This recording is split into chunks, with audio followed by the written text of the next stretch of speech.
jadi pertanyaan setiap orang di tengah pandemi ini. Ya. Karena apalagi yang sedang berumah tangga, baru berumah tangga atau sudah lama berumah tangga, semua pasti akan mempertanyakan ini. Ya. Sebagai seorang suami istri atau sebagai sebagai sebuah keluarga, keadaan yang kayak gini kan mempengaruhi berbagai macam faktor ya, faktor ekonomi salah satunya gitu. Betul.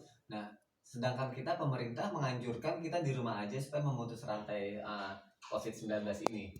Tapi jadi pemikiran kita kalau misalnya kita keluar kita takut mati karena corona, kalau di rumah kita takut mati kelaparan. Nah sebenarnya supaya lebih menenangkan hati kita, terus insya Allah jalan keluar terbaiknya tuh apa sih yang harus kita lakuin nih Ustaz? Iya, Masya Allah. Rasulullah memberikan prinsip kehidupan agar selalu tenang dalam situasi apapun. Saya katakan selalu tenang dalam situasi apapun. Nabi berkata, ajaban li amril mu'min, inna amrahu kullahu khair, wa laysa dhalika li ahadin illa lil mu'min. In asabathu sarra'u syakara, fakana khairul lahu, wa in asabathu darra'u sabara, fakana khairul lahu. Mukmin itu menakjubkan. Hamba Allah itu menakjubkan. Ketika Allah melapangkan rezekinya, dia bersyukur. Ketika Allah menyempitkan rezekinya, seperti situasi kayak gini nih, dia bersabar. Syukur lebih baik, sabar lebih baik. Nah, inilah yang harus kita terapkan dalam jiwa. Tanamkan dalam jiwa, kau siap menghadapi lapangnya rezeki dan sempitnya rezeki. Masya Allah. Bagaimana cara menghadapi lapangnya rezeki dan sempitnya rezeki? Kita tahu, nahnu narzukukum. Allah yang memberikan rezeki. Innallaha yarzuqu man yasha bighairi hisab. Allah yang memberikan rezeki kepada siapa yang Allah kehendaki tanpa sebuah hitungan. Nah, teman-teman, Sony, terus kita paham. Rezeki itu hakikatnya ada dua. Rezeki yang dijemput dengan ikhtiar, usaha. Tadi keluar kan? Keluar ya. Jelas. Innallaha la yughayyiru ma biqaumin hatta yughayyiru ma bi anfusihim.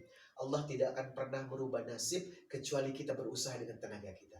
Tetapi ada rezeki yang dihidangkan. Masya Allah. Dihidangkan. Allah kirim ke rumah. Masya Allah. Contoh Fairul.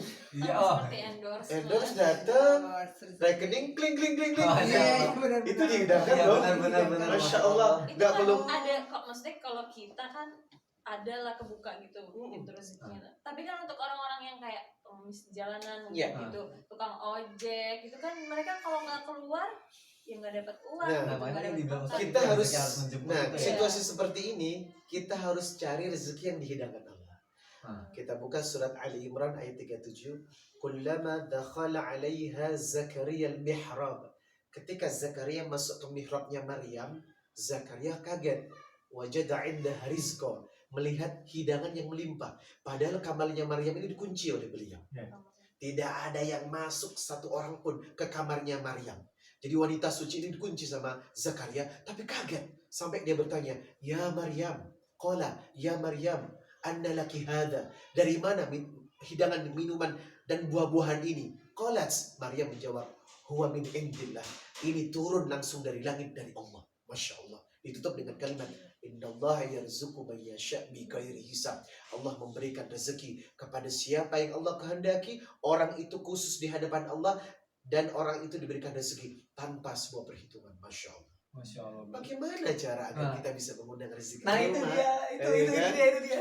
Surat At-Talaq ayat 2 dan 3. Wa may yattaqillah yaj'al lahu makhraja wa yarzuqhu min haitsu la yahtasib. Siapa yang taat kepada Allah, Allah berikan jalan keluar dalam hidupnya dan rezeki dari arah yang tidak pernah disangka-sangka.